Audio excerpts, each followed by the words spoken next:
Whoop! Yun nga guys, kumusta kayo lahat dyan? For today's video, ito yung tarugtong natin ng cup restoration. Kung matatandaan nyo, nung unang cup restoration natin yung snapback. So, ngayon, ipapakita ko sa inyo kung paano naman mag-restore ng one size cup. So, matatandaan nyo, ito yung nabili natin ng $4.49 sa Value Village Ukay thrift store dito sa Canada. So, huwag na natin patagalin. Punta tayo sa washroom para linisan tong cup na to. Tara na! Tara na! First step, linisan natin tong cup natin with brush and Joy. Let's go!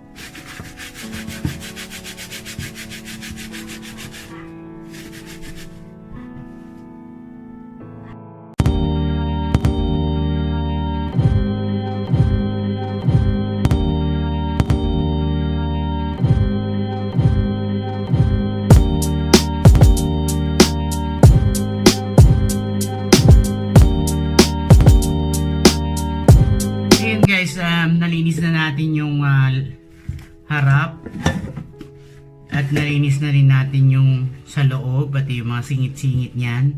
So, banlawan na natin siya. Salamat sa pat na to.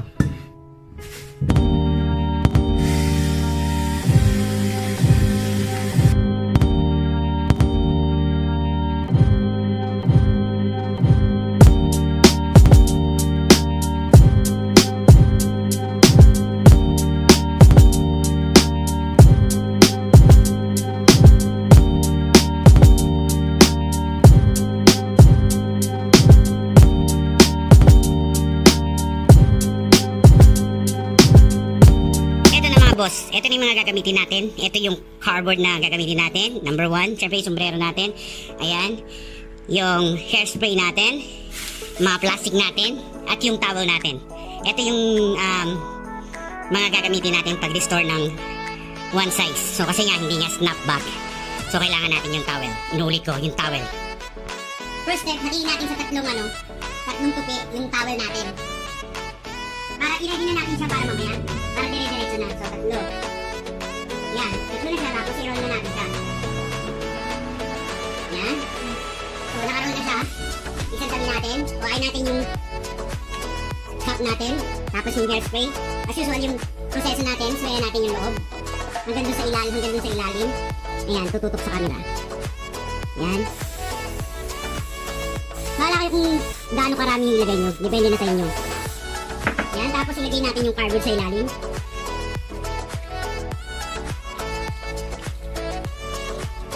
Tumutulo pa yung tubig kasi hindi ko mapiniga na maayos para medyo maganda yung dating niya ng yun na yun.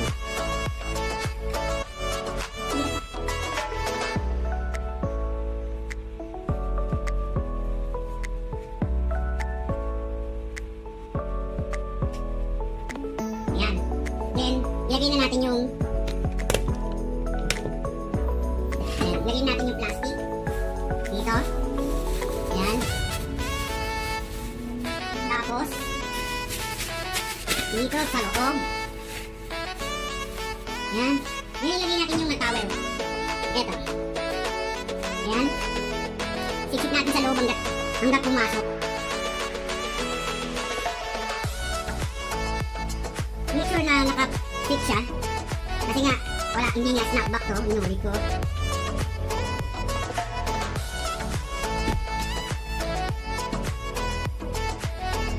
Ayan, magiging itsura niyan.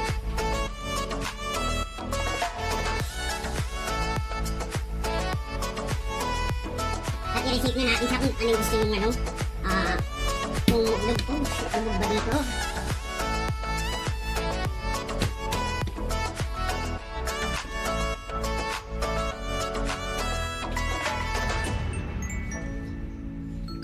sprayan natin ng hairspray ulit sa labas.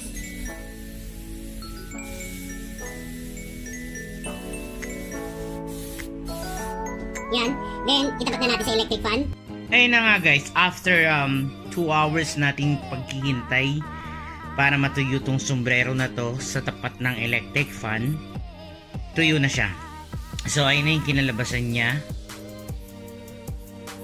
na parang nung bago natin siya i-restore, as in madumi at kuyukot na dito. Ngayon okay na siya, ang hard niya na. So, pwede na natin siya isuot. Tingnan natin kung ano magiging itsura na pag nasa ulo na natin. Yun nga guys, natapos na natin tong one size cup na to sa pag-restore. So, yun, medyo maganda naman ang kinalabasan. So, ang pinaka sikreto lang talaga dito is yung paano natin gamitin tong towel na to. So, napakita ko naman sa video. So, kayo na bahala. And sana nagustuhan nyo yung video, at maraming salamat sa time na binigay nyo sa panood ng video na to. So yun nga guys, paki-click na lang yung like button kung nagustuhan nyo to, and sana dagdagan yung 72 subscribers ko, and don't forget to click notification button para sa mga iba pang restoration natin, hindi lang sa sombrero, marami pang iba. So hanggang dito na lang. Maraming salamat, at umayo kayo at magpakasaya. Peace.